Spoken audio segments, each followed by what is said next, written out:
Elizabeth! Is that you?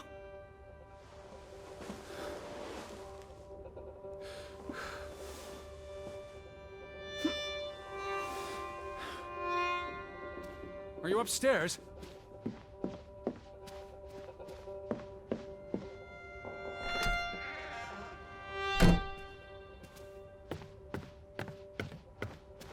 Betty, I'm coming. Betty? Betty! Are you in there? Open the door! I'm coming in! Stand away from the door!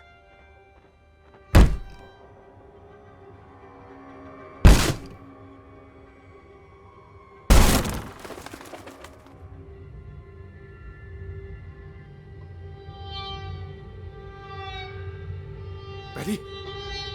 No! No, no, no, no, no! Oh. Oh, thank you. Thank you. I thought it was you, Betty. But who?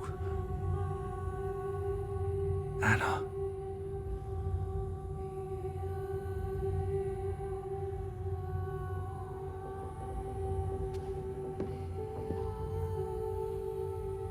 It's from Johann, addressed to his wife.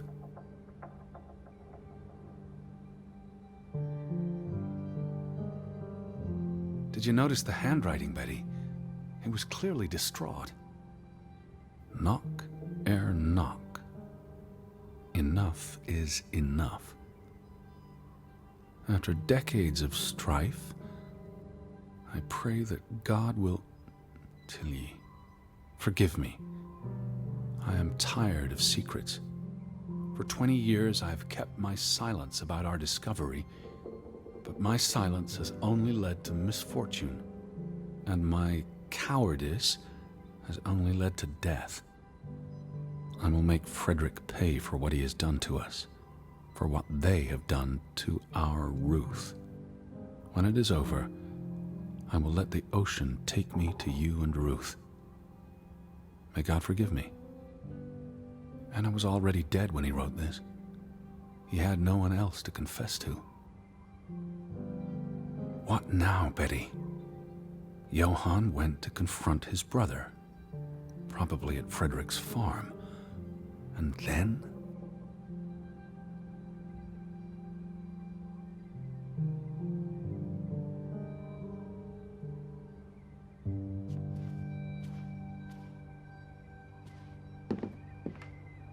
You said this was a gift from another unlucky suitor. It was precious to you. You wouldn't have left it here unless... a signpost. A breadcrumb.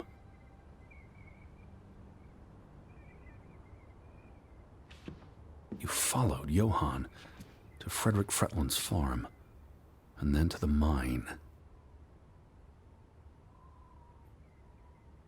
You wouldn't let this go, Betty. You'd follow your story to the end. All the way to the end.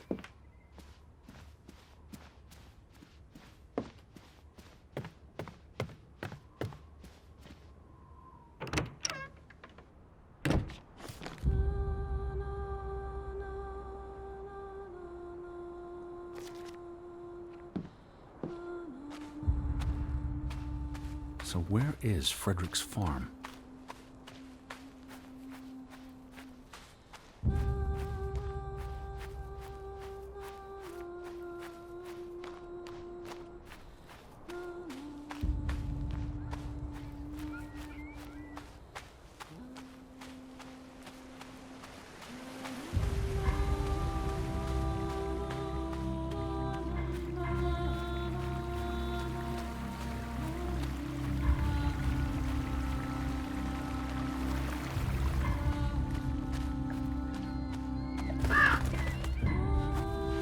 You to this place. All these fragments. You'd piece them together into a story, wouldn't you, Betty? So, what do we know?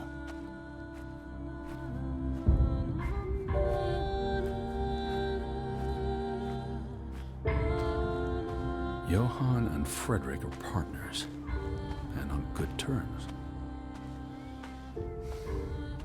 But something happens in the mine. Disagreements lead to a falling out.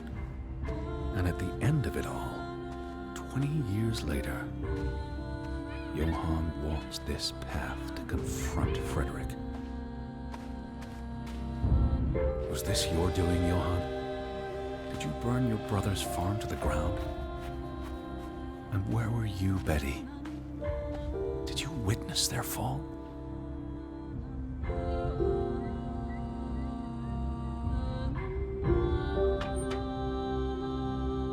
What do you reckon, Betty?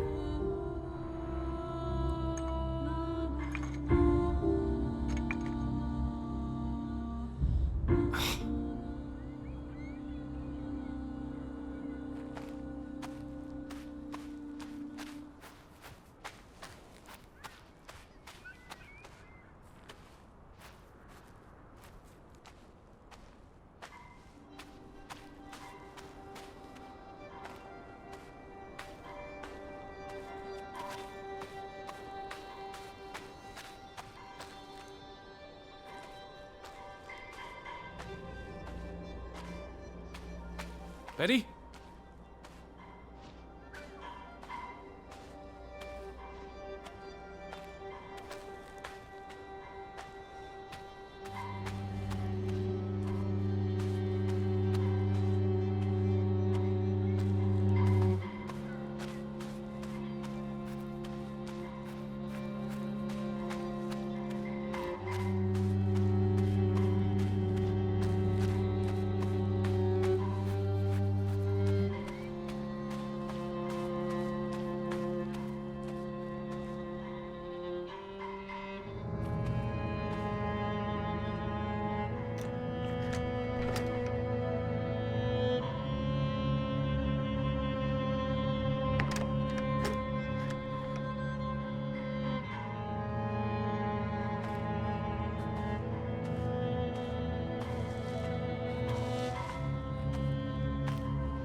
Are you here, Betty?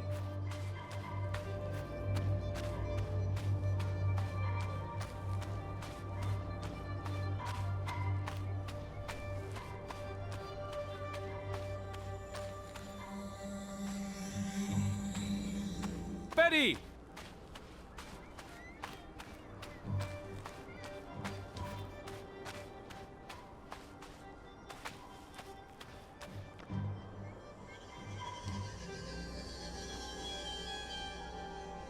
Simon's grave. Born December 5th, 1909, died September 17th, 1923. The safe. Frederick would choose numbers that meant something to him. Why bury Simon here and not at the cemetery? If the village blamed him for Ruth's death, I could really use your imagination, Betty. You'd figured this out in no time.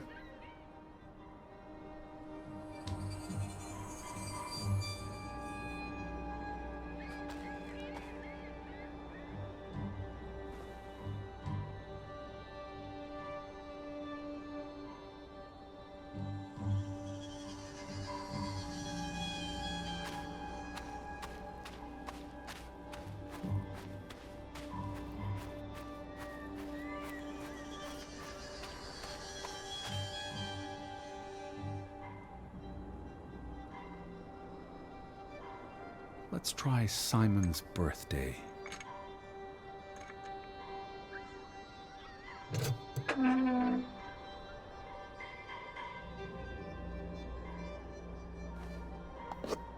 Another Viking artifact, Betty. Most likely from the same treasure Ruth found.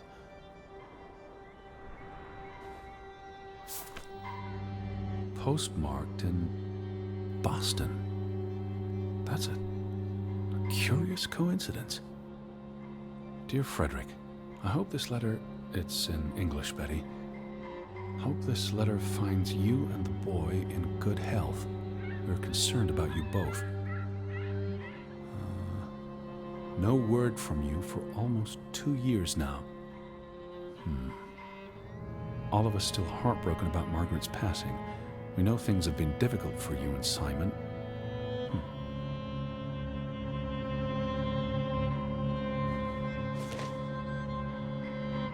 Mr. Fretland, we expect you to take care of this problem. If the discovery is made public, the authorities will intervene and the mine will be shut down. Should this happen, we will consider it a breach of our contract, and we will withdraw our investment. You and your brother will be responsible for all debts and losses. Johann must be convinced to wall up the chamber. We have already dealt with the worker who made the discovery. The Fretland Mining Company.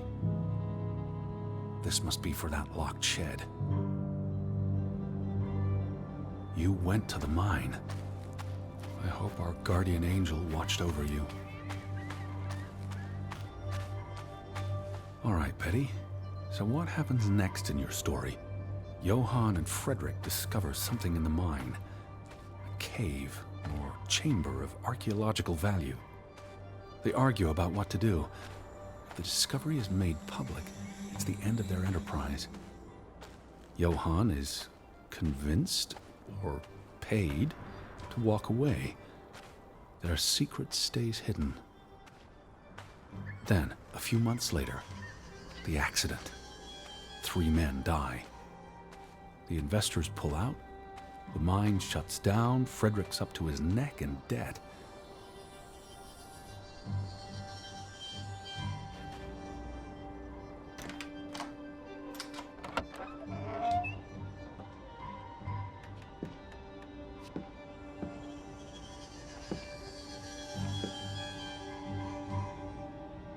Cursed mine in Graavik. Locals struggle with bad crops and livestock deaths and blame it on... They thought they were cursed because of the mine. A thing like that becomes self-fulfilling. If you believe you're cursed, every misfortune feeds the delusion.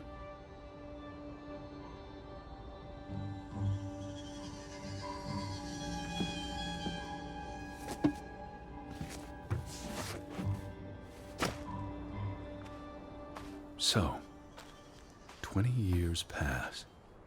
The Fretland feud tears the village apart, setting neighbor against neighbor.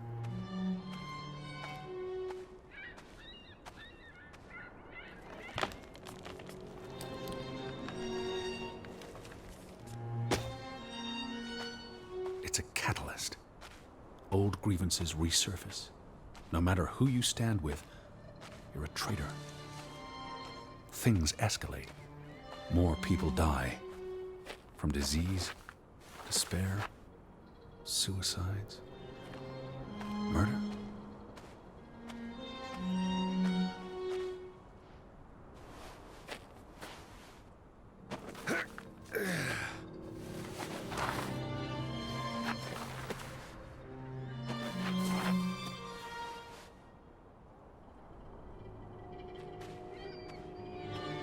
Because of the mine. Because of what they found there. And what they covered up. There was no one to stop it, Betty. They were alone. That's the real curse of Graavik. Isolation.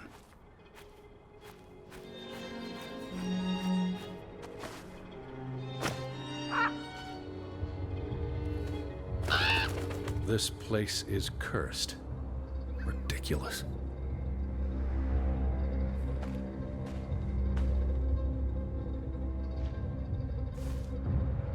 Ruth was here.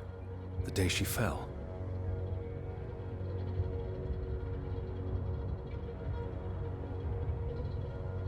Something spooked her, and then she ran all the way to the cliff where... Do you know what happened, Betty? Did you witness it?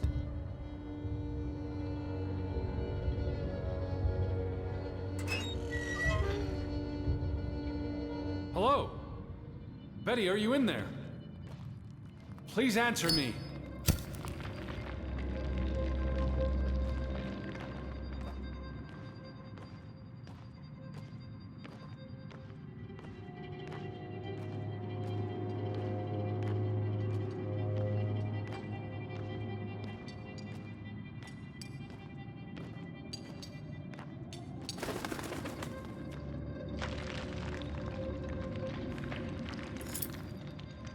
Betty, this is Mother's brooch. You always wore this. You wouldn't take it off unless... You left it here for a reason. What am I not seeing?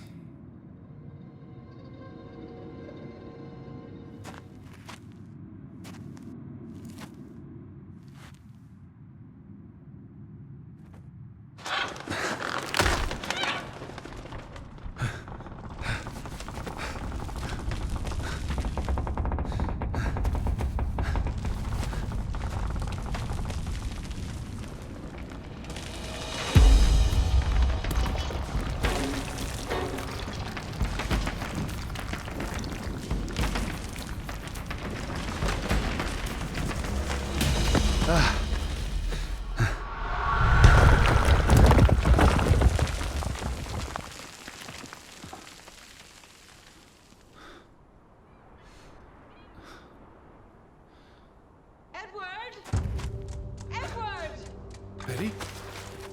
Elizabeth? Is that you? Edward? Where are you? I'm on my way, Betty. Wait for me.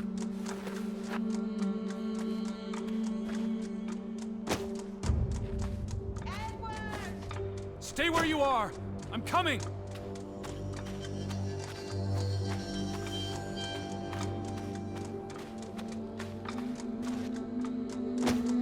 Edward, where are you? I'm on my way.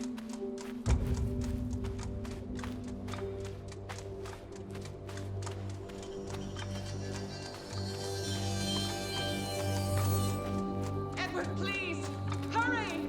I'm coming, Betty.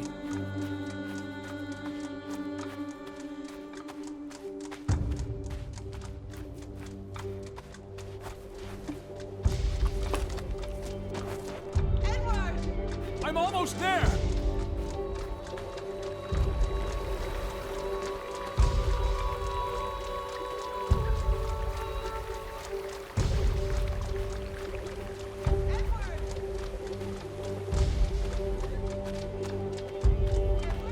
Just stay put.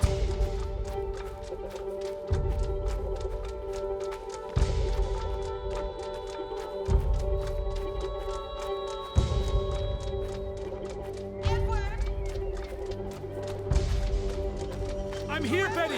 It's Edward. I'm coming. Edward, You're here. is that you? You're I am inside here. the house. Isn't that right, Betty? You're finally here. Elizabeth. There you are. Finally. You have no idea how long I've been looking for you. You had me so worried.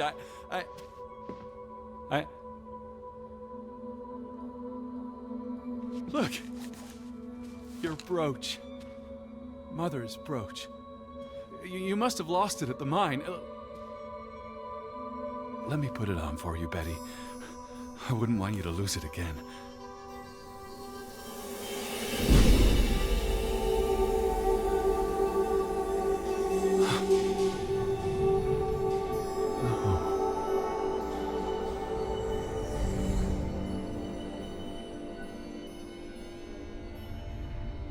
She's been dead for 30 years, Edward. Elizabeth was never here. But we didn't come for her. We came for Johann, and Anna, and Frederick, and Simon, and Ruth. We're here to tell their stories. No. Elizabeth. She's here. You know Betty died when she was a baby. She drowned in the pond. And you found her. You were just 11. You carried her to your mother. And your mother... She hated you for that. She could never forgive you for bringing her baby to her. And you could never forgive yourself for what she did after. You always forget this. Because you don't want to be alone. So you bring Betty back. Again and again. To New York. To Boston.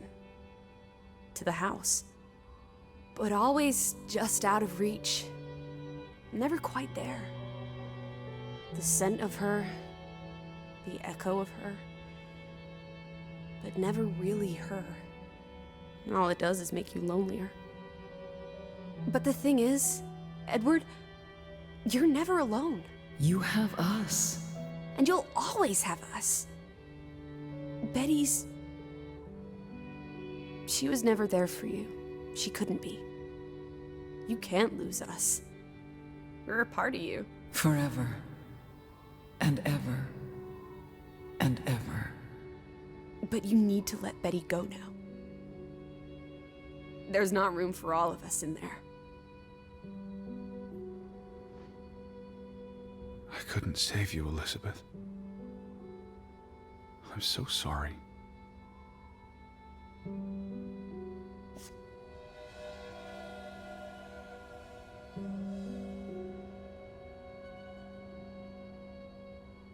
It is as painful to wake from a vision as it is to be born anew.